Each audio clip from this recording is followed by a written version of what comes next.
Hello hello guys. Welcome back to our channel unfiltered cric zone. कैसे हैं आप लोग? बढ़िया भाई। मैं बढ़िया हूँ। और गणेश भाई बढ़िया। जो दोस्त लोग देख रहे हैं भाई वो भी बढ़िया होंगे। हम उम्मीद करते हैं बढ़िया हो। क्योंकि आईपीएल ही इतना बढ़िया चल रहा है। लेकिन जो बढ़िया नहीं चल रहा है वो है लखनऊ सुपर जायंट्स के हालात।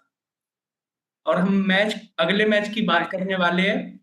भाई साहब, RCB versus Lucknow super giants का मुकाबला। Guys, match number 50। और इस मैच नंबर 50 भाई। और इस मैच में कोई प्रिडिक्शन करने की जरूरत नहीं है। उसके पीछे हम डाटा बैक बातें करते हैं, हम हवा में बातें नहीं करते। पिछले 6 में से 4 मुकाबले आरसीबी जीत के आई है, 2 हार के साथ। लेकिन सामने जो टीम है वो है लखनऊ वो तो सुपर हार रही जायंट्स। है। वो 6 में से 6 हार के आई है। भाई मेरे 6 के 6 हार गए। और उसके बाद और ऐसा नहीं है कि ये अपन मैच मतलब एक होता है कि आप बुरी तरीके से हारे हो। ये जीतने वाली पोजीशन में पहुंचे हैं और वहां से हार के आए हैं। भैया भगवान जाने ये कैसे खेल रहे हैं और ये कैसे खेलना चाहते हैं। बहुत बुरा। बहुत बुरा खेल रहे हैं। इनका सपना है कि ये हर मैच में नंबर 2 पे रहे। नंबर 1 पे क्यों नहीं, क्योंकि ये वो इनका सपना नहीं है। अबे यार, ये मतलब तो भाई इनका ड्रीम लग रहा है मुझे कि ये गणेश लास्ट पे ही फिनिश करना चाह रहे हैं भाई। गणेश भाई, अगर एक पिछला मैच छोड़ दो जिसमें निकोलस पूरन ने मारा, मुंबई इंडियंस वाला, क्योंकि उसमें मुंबई इंडियंस भी पहले से ही खराब खेल रही है। भाई उससे पहले ये केकेआर के सामने हार गए, स्कोर कम बनाया। मैच सुपर ओवर तक लेकर गए, शमी भाई छक्का सुपर मार ओवर के। में तो सब जानते ही हैं क्या हुआ। भाई लास्ट पे 6 चाहिए था और 6 मार दिया शमी भाई ने। इन्होंने निकोलस पूरन को भेज दिया। अरे यार, वो भी सुनील नरेन के साथ। दुनिया जानती है कि क्या सुनील नरेन से बॉलिंग कराएगी, हम जानते हैं सुनील नरेन से, इन्हें नहीं पता।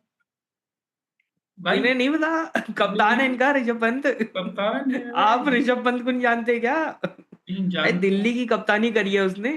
और सिर्फ यही नहीं, इन्होंने राजस्थान रॉयल्स को 159 पे रोका और ये 119 पे ऑल आउट हो गए। कह रहे हम चेज ही नहीं करेंगे, हमारा सपना ही नहीं है। फिर भाई इन्होंने केकेआर को भी 155 पे रोका था। उधर पहुंचूंगा मैं उधर। और सिर्फ उतना ही नहीं है, हाँ, केकेआर को भी 155 पे पहुंच रोका था। ये चेज नहीं कर पाए थे सुपर ओवर, वो तो शमी भाई की बदौलत पहुंच गए थे। इन्होंने पंजाब किंग्स को 254 बनाने दिए थे और इनको, जब ये चेस कर रहे थे, इनको मेंटली लग रहा था कि टारगेट 200 का है। ये 200 चेस करने आए थे और ये करके गए थे। उससे पहले भाई जब आरसीबी से मैच हुआ था तो ये 20 ओवर में 150 भी नहीं बना पाए थे, 146 पे निपट गए थे। लेकिन वो तो 15 ही ओवर में हार भी गए। इनका काम है भाई। इनका ही काम है भाई, वो तो यही जानते काम है भाई इनका कैप। पर अब कुछ बदलाव हुए हैं भाई। टीम हाँ, टीम में बदलाव। चेंज हुए हैं भाई। बिल्कुल। जॉश इंग्लिश आ गए हैं। जोश इंग्लिश आ गए। पर पर जॉश इंग्लिश ओपन कर रहे हैं, ये क्या हो गया? भाई भाई जॉश इंग्लिश आया, मैंने कहा अब ठीक है नंबर 3 पे खेलेगा। वो ओपन आ गया। मैंने कहा ये क्या हो गया? नहीं, अगर इन्हें ओपनिंग चेंज ही करनी थी तो मार्करम को मिडल ऑर्डर से निकाल के ओपनिंग पे डाल देते। क्योंकि जो चीज अच्छी चल रही थी तुमने उसे खुद ही तोड़ा, उसे नीचे बिठाया। और जो बाहर से बैट्समैन आया है, जो वन डाउन अच्छा खेलता है, उसे तुमने बाहर कर दिया। अबे यार। हाँ बिल्कुल। टैलेंट है भाई। तो कुछ तो टैलेंट होगा ना, तभी तो टीम 10वीं पोजीशन पे है। तो ये टैलेंट है इनका ये कि हमारा ऐसा टैलेंट। करो कि लोग बोले ये क्या क्या था? टीम है। क्या टीम? भाई मतलब कुछ तो बात है इनमें। लेकिन भाई, और हिम्मत सिंह जैसी बैटिंग कर रहा है ना। मैं मजाक से हट के कह रहा हूँ, उसे ऊपर भेजो। ऋषभ पंत से बोलो कि वो नीचे ये आए, भाई नंबर 6 या 7 पे आए बैटिंग करने। हिम्मत सिंह जैसी बैटिंग कर रहा है, वो नंबर 4 का स्पॉट डिजर्व करता है। इतनी बढ़िया बैटिंग कर रहा है वो बंदा। तो मेरे ख्याल से उसे नंबर 4 पे भेजना चाहिए। और भाई, एक आना में भाई ये मैच है। देखो, हम्म। ये 2 मैच जीते हैं। हम्म। एक मैच इन्हें जयदेव उनादकट ने जिताया था। हम्म। ठीक है, और दूसरा मैच इन्हें मुकुल चौधरी ने जिताया था। जयदेव उनादकट का ये कुछ कर नहीं सकते थे। हम्म। मुकुल चौधरी का ये कर सकते थे। इन्होंने टीम कहा से हमने एक मैच जिताया, बाहर। आपका क्या करें हम? आप टीम से निकलो। आपने जिता कैसे दिया? हमारा सपना था कि हम 2 पॉइंट भी नहीं लेगा। आपने जिता दिया। ये नहीं हो सकता, तो आप टीम से निकलो। इन्होंने मुकुल चौधरी को टीम से निकाल दिया। उसके बाद अब ये लेकर आए हैं एक नए प्लेयर अक्षत रघुवंशी को, जो ओपन करता है डोमेस्टिक में। अब ये उसे नीचे खिला रहे हैं, मतलब नहीं यार देखो, ये आई टीम एम कुछ बना ऑल रही इन। है। नहीं देखो, मैं इसमें ऑल इन हूँ कि आप नए प्लेयर को खिलाओ, लेकिन आप ही ने एक नया प्लेयर ढूंढा जिसने आपको मैच जिता दिया और सिंगल हैंडेडली जिताया है, उसमें किसी का कोई कंट्रीब्यूशन नहीं है भाई। लास्ट में उसने लगभग सारे रन खुद ही बनाए थे आखिरी के 4-5 ओवर में। अरे खुद ही बनाई भाई। हाँ, सिंगल हैंडेडली जिताया। अरे भैया जब जिता दिया तो और मौके दो ना, टीम से क्यों निकाल दिया? और ऐसा भी नहीं है कि वो रन बनाता नहीं दिख रहा है, निकोलस पूरन से ज्यादा वो रन तो बनाता मारने दिख की रहा है। कोशिश कर रहा है। हाँ, लेकिन अब वो आ ही इतना नीचे रहा है तो उसमें उसकी गलती नहीं है। और ऋषभ पंत जैसी बैटिंग कर रहा है, उसे खुद नीचे आना चाहिए, ना कि और उसे तो बैट्समैन। टीम से बाहर होना चाहिए। नहीं, अगले साल है ना, अगले साल भाई बहुत पैसे आ रहे हैं, अगले कोई बात साल नहीं तो के पास। 27 करोड़ आ रहे हैं भाई गोयनका सिर्फ साहब के 27 पास। नहीं आ रहे, मुझे बहुत पैसे आते दिख रहे हैं। ये भी आधी टीम बाहर जा रही है, आधी से ज्यादा ही टीम बाहर जा रही है भाई। अबे भैया। ये तो है। पर हम्म, भाई आरसीबी के साथ मैच है, हम्म। मतलब इनकी टीम में अब लास्ट मैच से कोई चेंजेस देख रहे हो भाई, कि यार कोई ये चेंज कुछ, हो रहा है लास्ट मैच से? यार हो सकता है, ये कुछ भी कर सकते हैं। यू नेवर नो कि जोस इंग्लिश के साथ ऋषभ पंत ओपनिंग आ जाए और मिचेल मार्श वन डाउन हो जाए। मतलब तब तुम सोच नहीं रहे हो नहीं। कि ये मैं क्या बोल रहा हूँ, है ना? It is quite possible. मतलब मुझे अचंभा नहीं होगा कि अगर मैं ये देख लूं कि आ रहे हैं ऐसे, और वन डाउन निकोलस पूरन पहुंच चुका है। पर भाई बात मुझे लग रहा है कि दिग्वेश राठी शायद लास्ट मैच में नहीं था, वो हम्म। वापस ही आ जाएगा इनकी टीम में। और भाई आयुष बदोनी जो रन बना रहा था वो गया। वो गया, अब अक्षत रघुवंशी सब कुछ है भाई। नहीं वो अब सब अक्षत रघुवंशी खेलेगा। तो we will see how it goes, but भाई लेकिन भाई इन्हें छोड़ के आरसीबी पे चलते हैं भाई। पिछले 6 में से 4 मुकाबले जीते हैं, दिल्ली को निस्ता नाबूद करके रख दिया था। एक दिल्ली से हारे थे, तो जब वापस लौटे खत्म ही कर दिया, ऐसा हराया है कि पूरे पॉइंट टेबल में one of the best run rates है। मतलब +1 से ऊपर भाई। भाई इतना मारा, मार मार के दुम्बा बना दिया। 1.4 का रन रेट है भाई टू बी मोर एग्जैक्ट। और भाई आरसीबी नहीं, में भाई कोई चेंज गणेश हो रहा भाई है? एक मिनट, इस पूरे आईपीएल में 2 ही टीमें हैं जिनका रन रेट 1 से ऊपर है। एक आरसीबी है, दूसरी कौन है? दूसरी एलएसजी अपनी भाई, एलएसजी है। एलएसजी भाई, एलएसजी। एलएसजी। मैं कहा दो और टॉप टीम। डिफरेंस डिफरेंस वो लाइन में इक्वी डिस्टेंट है ना, एक +1 पे एक -1 पे। बस एक में एक डंडा ही तो ज्यादा है, हॉरिजॉन्टल वाली तो बिल्कुल। सेम है उसमें। हाँ एक डंडा ही तो ज्यादा है। बिल्कुल हॉरिजॉन्टल भाई। हॉरिजॉन्टल लाइन दोनों के पास है, बस वर्टिकल हमारी जो है वो बस ऐसे आपसी प्लस बना दिया है उन्होंने, ऐसे हटा दो एलएसजी बन जाती है। एलर्जी बन जाता है। भाई साहब इतना बेहतरीन रन रेट मेंटेन कर रखा है इन लोगों ने, यार क्या बोले भाई। क्योंकि भाई दूसरी टीम की अगर बात करें आरसीबी की, जैसा वो खेल रही है, एकाना में हो सकता है वो फंस जाए, हो सकता है वो फंस जाए, हो सकता है वो 140 या 150 बनाए, लेकिन नहीं नहीं। क्या एलएस, मैं वर्स्ट केस बता रहा हूं उनका, फिर क्या उसके बाद इनकी टीम तुम्हें 150 बनाती दिख रही है भुवनेश्वर कुमार के आगे, जोश हेजलवुड के आगे? हाँ? भाई हो सकता है 49 का टारगेट अब खतरे में है, नहीं 49 नहीं, इजंट टू फार।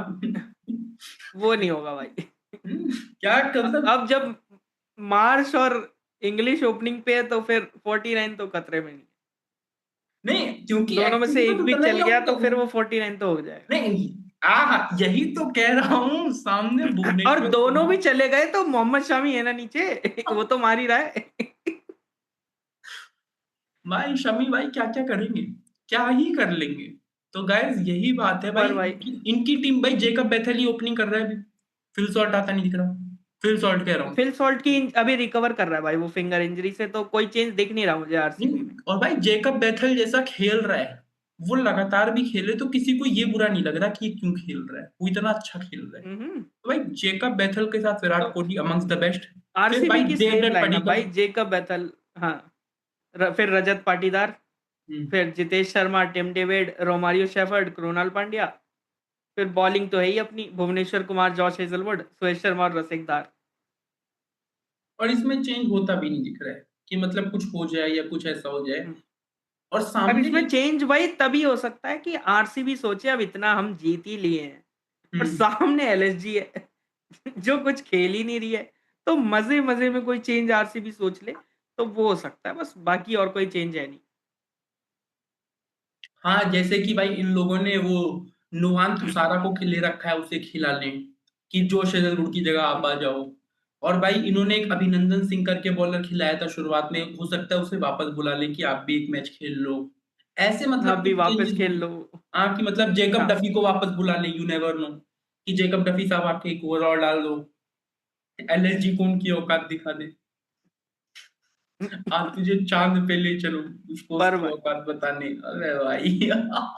पर भाई निकोलस पूरन की एवरेज 50.18 की है और स्ट्राइक रेट 209.09 का है जब हम्म। उसने बैटिंग की है नंबर 3 पे एलएसजी के लिए।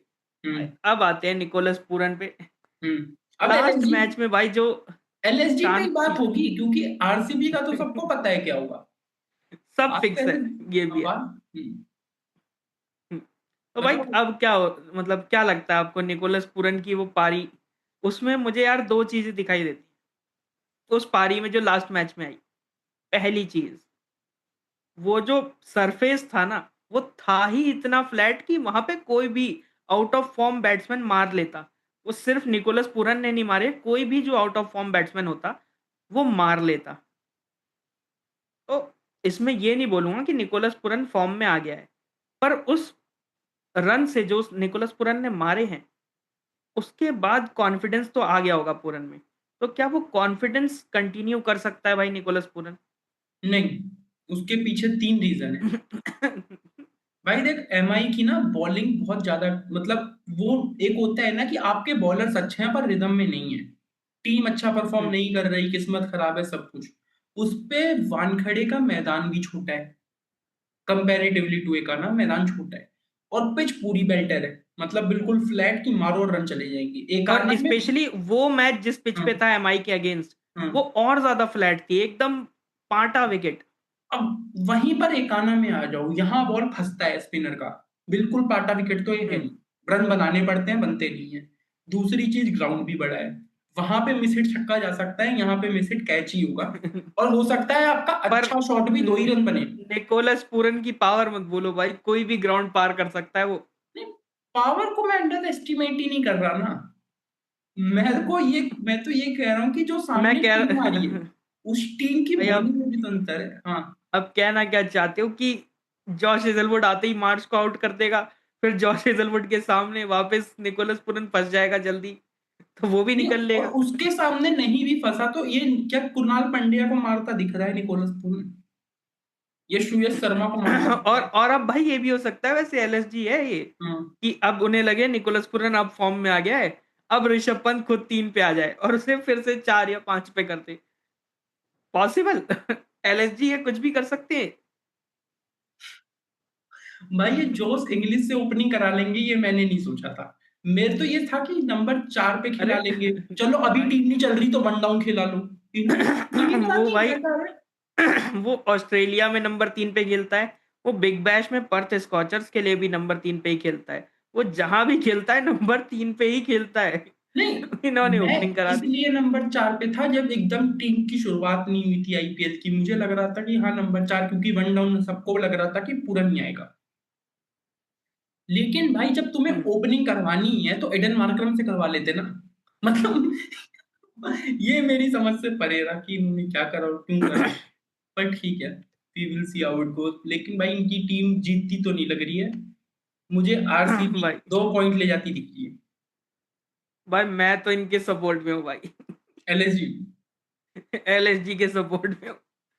यहाँ से एलएसजी जीते भाई, ताकि पॉइंट्स टेबल जो टॉप ऑर्डर का है वो और ज्यादा पंजाब नीचे ना आए, वो टॉप 2 में बनी रहे। नहीं, क्योंकि क्योंकि अगर भाई यहाँ पे आरसीबी जीत गई तो वो ऊपर चली जाएगी पंजाब से, फिर पंजाब 3 पे आ जाएगी। हाँ, हाँ, और आरसीबी का जैसा रन रेट है ना, उनसे तो अभी कोई नहीं जीत रहा। Same goes with LSG, LSG से भी वही। कोई, हाँ दिल्ली बहुत टक्कर देने की उम्मीद में मुझे लग रही है। भाई तीसरी टीम जो 1 पे पहुंच रही है वो दिल्ली है, नहीं, नहीं, वो 0.9। तो भाई अगला मैच बिलीव अगर दिल्ली रखो भाई, 30 रन से हार गई, 1 के पार है रेट। अगला जीतेगी। है किस, अरे अगला तो पंजाब से है क्या? अगला हार गई। अगला तो हार गई। अगला आदमी, अरे यार, तो बस भाई समझ रहे हो मैं क्या बोल रहा हूँ। तो यार यही बिल्कुल। चीज है। और नहीं यार, और तो आरसीबी के जो अगले मैचेस हैं वो भी तो देखो ना, एक एलएसजी से खेल लेगी, फिर एमआई से है, और उसके बाद कैलकाटा से है। मतलब एमआई से हो सकता है हम्म, फंस जाए, बट कलकत्ता से क्योंकि सुनील नरेन और वरुण चक्रवर्ती की फॉर्म में वापसी हुई है, पर उनके बैट्समैन अभी भी फॉर्म में नहीं है, कि कुछ वैसी फॉर्म में नहीं है कि जोश हेजलवुड और भुवनेश्वर कुमार को खेलने। तो ये भी देखना होगा कि उन दोनों को कैसे टैकल करेंगी केकेआर, क्या होगी तैयार, वो उसकी बात उस मैच में करेंगे। उसके बाद भाई इनके मैचेस जो है, वो लास्ट के जो 2 मैच है ना, वो इनके लिए खतरा है, पंजाब किंग्स और सनराइजर्स हैदराबाद। मतलब अगर ये इन मैचों में अगर कहीं फंबल आरसीबी ने कर दिया, तो लास्ट के 2 मैच इनके जो मस्ट विन हो गए, अगर गलती से भी मस्ट विन हो गए, वहां ये फंस नहीं, जाएंगे। मस्ट विन नहीं होंगे। आरसीबी करेगी भाई, क्वालिफाई करेगी। नहीं टॉप 4 में आरसीबी का नाम होगा। क्योंकि चिंता एलएसजी ना से करें भाई। नहीं। यहाँ पे मेरे बस हम्म लोगों को ये देखना है कि सीएसके ऊपर आ रही है भाई। हम्म अगर वो कहीं टॉप 4 में आ गई, तो फिर हो सकता है माही भाई वापस आ जाएं और वो इस सीजन में स्क्रिप्ट बदल दी जाए। सीएसके का तो ये सीन है ना, उनके 2 मैच ही एलएसजी से फंसे हुए हैं। सारे दांव वही भाई, 10 में से 5 जीते हैं, 12 में से 7 हो जाएंगे, फिर अगले 2 में से एक जीतना रह जाएगा। तो सीएसके के लिए नहीं, तो मैं अगर वहां, सीएसके अगले 2 जीत गई तो फिर तो वो टॉप 4 में आ रही है। नहीं तो, अरे मैं ये नहीं कह रहा ना कि वो अगले दो है भी तो लखनऊ से, दोनों के दोनों लखनऊ से हैं। दोनों लखनऊ से है। यही बात है। फिर आराम से 7 जीत हो गई, और 7 जीत के साथ जैसे ही आपके पॉइंट 14 बनते हैं, उसके बाद तो भाई आपको एक ही मैच जीतना है, और वो सनराइजर्स और गुजरात से है, और सीएसके को सिर्फ एक मैच निकालना हाँ, है। तो गुजरात को हरा देगी ना।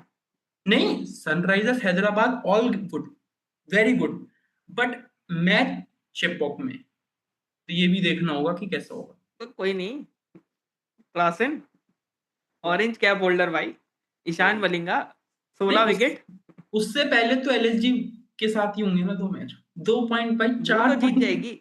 मुझे भी वही लग बस रहा है। एलएसजी भाई, बस एलएसजी कल जीत जाए आरसीबी से। बाकी और एलएसजी अपने मैच हार जाए, कोई दिक्कत नहीं है। तो भाई यही चीज कल है, जीत जाए पर। तो क्योंकि इस मैच में इंटरेस्टिंग भाई देखना ये होगा हम्म कि भुवनेश्वर कुमार और जॉश हेजलवुड के सामने कैसे खेलेंगे मिचेल मार्श और जॉश इंग्लिश। क्योंकि अगर ओवर एग्रेसिव होने गए हम्म तो भाई आउट हो जाएगा जॉश इंग्लिश, और फिर वही एलएसजी तहस नहस हो जाएगी। भाई लास्ट मैच एलएसजी का मुंबई इंडियंस के अगेंस्ट इन्हें जीतना चाहिए था। ये निकोलस पूरन के आउट होते ही, मार्श के आउट होते ही ऐसा इतना खराब खेले, इतना खराब खेले भाई, कि मैं इनकी बॉलिंग को फिर भी नहीं कहूंगा कि ये 230 नहीं बचा पाए। क्योंकि बैटिंग ही इतना खराब खेली है। उसमें टोटल लिखा हुआ था कि आप 250 से ज्यादा बनाओ, इनसे 250 नहीं बने क्या? पूरन और मार्श ही मारेंगे सारे रन। तो कुछ हाँ खराब तो खेल रही है भाई एलएसजी। हाँ, बस ये तो कल अच्छा खेल ले, उम्मीद करते हैं कि कल वो ओवर एग्रेसिव में ना जाए मार्श और जॉश इंग्लिश, और निकाल लें हेजलवुड को और साथ में भुवनेश्वर कुमार को। बाकी मैच फिर इनका है। नहीं यार, इस पर मैं ना ये बोलूंगा कि 12 ओवर में अगर आप 160 बना ले गए, 12 ओवर्स में अगर आप 160 बना चुके हो, तो हर टीम उम्मीद हम्म, करती है कि आप अगले 8 ओवरों में 100 मारोगे, तो 260 का टारगेट होना चाहिए था, बट वो नहीं हुआ। अब यही तो मजा है कि 47 बॉल में 68 रन की ये ओपनिंग पार्टनरशिप चल जाती है, मिडल ऑर्डर्स में चल जाती है, डेथ में ये पार्टनरशिप नहीं चलती। एडन माकरम और हिम्मत सिंह, यार ये बैट्समैन है भी तो नहीं ना कि मैं इन्हें कहूं कि ये नीचे नहीं मार रहे। एडन माकरम ओपनिंग में नहीं मारता तो मैं बोल देता कि नहीं मार रहा है, नहीं मार रहा है, निकालो टीम से। पर यार वो बंदा फॉर्म में है, ओपनर है, उसे पावर प्ले में मारना है, तुमने उसे नीचे भेज रखा है। मैं कहा चलो कोई बात नहीं, तो ये हारेंगे तो है ही, जैसी इनकी टीम चल रही है। और भाई इसमें एक चीज और भी है ना, कि रनों हम्म, की सूची में टॉप 15 में एलएसजी का कोई बैट्समैन नहीं है। होगा भी कैसे भाई, 150 रन आपकी टीम चेज नहीं कर रही है, मतलब आपकी टीम का कोई बैट्समैन मार ही नहीं रहा है। इनका टॉप स्कोरर कौन है इस सीजन का? मिचेल मार्श ही होगा। हाँ, वही लग रहा है। नहीं तो सामने वाली टीम में तो विराट कोहली भाई अगर एक मैच अच्छा निकाल दे, 2 मैच, तो ये तो ऑरेंज कैप की लिस्ट में चल ही रहा है, विराट कोहली तो हमेशा ही रहता है। तो एटलीस्ट, और बाकी जो बैट्समैन है वो उनका स्ट्राइक रेट इतना ज्यादा है। भाई रजत पाटीदार आता है, बेशक 24 रन बनाएगा पर उसमें 3 छक्के मारेगा, और वो मारेगा हाँ, भी 9 बॉलों में। Same goes with Devdutt Padikkal, वो 40 बनाएगा लेकिन मारेगा 18 बॉलों में, 22 बॉलों में। तो स्ट्राइक रेट भी तो तेज मारते हैं वो लोग। और फिर उसके बाद दाना उतरने शुरू हो जाते हैं, किस किस को आउट कर लोगे। किस किस को रोकोगे भाई? पर हम्म। हम्म। यहाँ पे मोहम्मद शामी और हम्म। मोहसिन खान हम्म। रोक सकते हैं जेकब बेथल और विराट कोहली को, साथ में देवदत्त पडिक्कल और रजत पाटीदार को भी। तो एलएसजी की बॉलिंग में तो वो पावर है, जो टीम को अगर आरसीबी पहले खेले या चेस भी करती है, तो पावर है एलएसजी की बॉलिंग में, वो अच्छे से डिफेंड कर सकते हैं 180-90 तक। और गनी आरसीबी भाई, पहले खेलती है तो रोक भी सकते हैं 160-70 तक। तुम तो पर क्या 160 उनकी ज्यादा बोल गए। बैटिंग! तुम 160, मैंने तो 140 कहा था अभी, भूले। मैं कहा 140 वर्स्ट केस सिनेरियो में रोक लिया। क्या ये चेस करते दिख रहे हैं? दिल पे पर हाथ रख वही के बात आ बोलो। जाती है कि हाँ हाँ, चेज कर लेंगे भाई। चेस कर लेंगे, चलो भाई मान लिया मैंने। कल कर लेंगे। कल कर लेंगे, मान लिया मैंने। क्योंकि कल चेज 180 होगा। तुमने बनवा तो दिए, पर इनके बैट्समैन बना नहीं रहे हैं। कहा, कल कितने बनाएंगे। कॉन्फिडेंस से कह रहे हो कि डिफेंड कर लेंगे? अरे डिफेंड करने के लिए बनाने भी तो अरे पड़ते हैं। अरे मैं बताता हूँ कल क्या चेंज होगा। इनकी जो स्टार्टिंग 11 होगी वो कुछ इस तरीके की होगी: मिचेल मार्च, हम्म। जॉश इंग्लिश, निकोलस हम्म। पुरन, ऋषभ पंत, मार्करम, अक्षत रघुवंशी, हिम्मत सिंह, शमी, मोहसिन खान, प्रिंस यादव, मयंक यादव और दिग्वेश राठी। मुझे लगता है कल ऐसी कुछ लाइनअप्स होगी इनकी। और मयंक यादव अब अपनी फॉर्म में आ जाएगा भाई। मयंक यादव का पहला मैच जो लोगों ने जाना था कि हाँ मयंक यादव नाम का कोई प्लेयर है, वो आरसीबी के अगेंस्ट था। और कल मुझे लगता है वापस वो आरसीबी के अगेंस्ट ही मयंक यादव वापसी करेगा, अपना दूसरा मैच खेलेगा इस सीजन का और फॉर्म में आएगा। तो भाई ये तुम्हारी प्रिडिक्शन हो गई। हाँ चलो भाई, भाई, यहीं तक रखें। ये मेरी प्रेडिक्शन होगी। और बाकी जॉश इंग्लिश और मिचेल मार्श तो हैं ही, देखने के लिए देख लेंगे। वो देखते ही रहेंगे, एक मुझे पता नहीं क्यों ऐसा लग रहा है। बाकी गाइस, बेंच वी से विल सी हाउ इट लड़के। गोस। वीडियो पसंद आए तो लाइक करें, चैनल को आपकी क्या सब्सक्राइब करें। प्रेडिक्शन है भाई? मैं तो बोल ही रहा हूँ कि कल मैंने तो एलएसजी बोल जीतेगी। दिया आरसीबी जीत रही है। आरसीबी। क्योंकि मुझे ये 140 भी चेज करते नहीं दिख रहे, जैसी एक्चुअली इनकी बैटिंग चल रही है। और मैं ये वर्स्ट केस बता रहा हूँ आरसीबी का। आरसीबी गिरते पड़ते 180 मारेगी, ये 150 नहीं चेस कर पा रहे। ये 180 चेस करेंगे। यार, और अरे वो भी हेजलवुड और नहीं नहीं, उसके सामने भुवनेश्वर। हाँ, अगर ये बॉलिंग में चेंज करके भुवनेश्वर हेजलवुड को आराम दे दें, तो सिनेरियो बदल जाएगा। बट वरना मुझे ये टीम जीतती नहीं दिख रही है। तो मिलते हैं आपसे अगली वीडियो में। Good bye. तो एंड करते हैं भाई। लाइक कर देना भाई वीडियो को, चैनल को सब्सक्राइब कर देना, आपको पता ही है।